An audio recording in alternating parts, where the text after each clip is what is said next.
సాధారణంగా మనం ఒక థ్రిల్లర్ సినిమా చూస్తున్నప్పుడు ఉండే ఆసక్తి సాధారణ కుటుంబ కథా చిత్రం చూస్తున్నప్పుడు ఉండదు. ఎందుకంటే తర్వాత ఏం జరుగుతుంది అని ఆ మిస్టరీ మనల్ని సీట్ అంచున కూర్చోబెడుతుంది. మనుషుల విషయంలో కూడా ఇది 100% అప్లై అవుతుంది.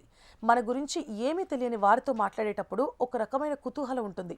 కానీ అంతా తెలిసిపోయిన వ్యక్తులను మనం చాలా తేలిగ్గా తీసుకుంటాం. సమాజంలో ప్రత్యేకంగా కనిపించాలన్నా, ఇతరుల దృష్టిని ఆకర్షించాలన్నా కొంచెం మిస్టీరియస్గా ఉండడం అవసరం. ఇది ఇతరులను మోసం చేయడానికి కాదు, మనపై మనకున్న గౌరవాన్ని పెంచుకోవడానికి. మన గౌరవాన్ని పెంచే ఆ 4 సూత్రాలు ఇప్పుడు చూద్దాం. మొదటిది మౌనం. ఎక్కువగా మాట్లాడేవారు తమ బలహీనతలను తెలియకుండానే బయట పెట్టేస్తూ ఉంటారు. కానీ హుందాగా ఉండేవారి మొదటి ఆయుధం మౌనం. ఒక సమూహంలో ఉన్నప్పుడు అందరికంటే ముందు మీ అభిప్రాయం చెప్పేయాలని చూడకండి. మీ మౌనం ఇతరులలో ఒక ప్రశ్నను రేకెత్తించాలి.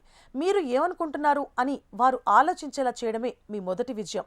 తక్కువగా మాట్లాడేవారి ప్రతి మాటకు విలువ ఎక్కువగా ఉంటుంది. ఇక రెండవది సోషల్ మీడియా వాడకం. ఈరోజు ఏం తిన్నా దగ్గర నుండి ఎవరితో గొడవపడ్డాం అనే వరకు ప్రతిదీ స్టేటస్లో పెట్టడం మీ వ్యక్తిత్వాన్ని దెబ్బతీస్తుంది. మీరు ఎక్కడికి వెళుతున్నారు, ఎవరితో ఉన్నారు, మీ తదుపరి ప్లాన్ ఏంటి అనేది ఎవరికీ తెలియనివ్వకండి. మీ గురించి సమాచారం దొరకడం కష్టంగా ఉండాలి. మీ గురించి తెలుసుకోవాలనే ఆసక్తిని ఇతరుల్లో కలిగించండి. అన్నింటినీ మీరే చెప్పేస్తే ఇక తెలుసుకోవడానికి ఏముంటుంది? మూడవది అంచనాలకు అందకం. అంటే అన్ప్రెడిక్టబుల్గా ఉండడం. మీరు ఇలాగే ప్రవర్తిస్తారు అని మిమ్మల్ని ఎవరూ తేలిగ్గా అంచనా వేయకూడదు. మీ అలవాట్లను అప్పుడప్పుడు మారుస్తూ ఉండండి. ఏ పరిస్థితుల్లోనూ కంగారు పడకుండా, ముఖంలో అతిగా భావోద్వేగాలను చూపించకుండా ఉండడం మిమ్మల్ని ఒక గంభీరమైన వ్యక్తిగా చూపిస్తుంది.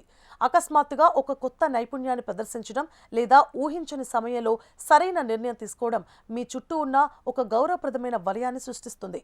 ఇక నాలుగవది, ఎప్పుడూ అందుబాటులో ఉండకండి.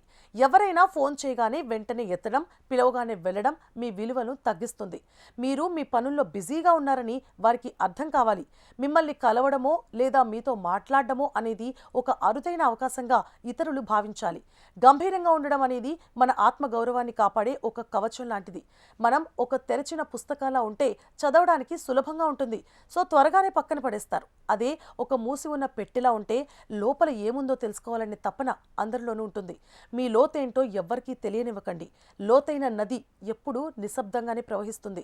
కానీ దానికి శక్తి ఎక్కువ. మీరు కూడా ఆ నదిలా మారండి. ప్రపంచం మీ వైపు తిరిగి చూస్తుంది.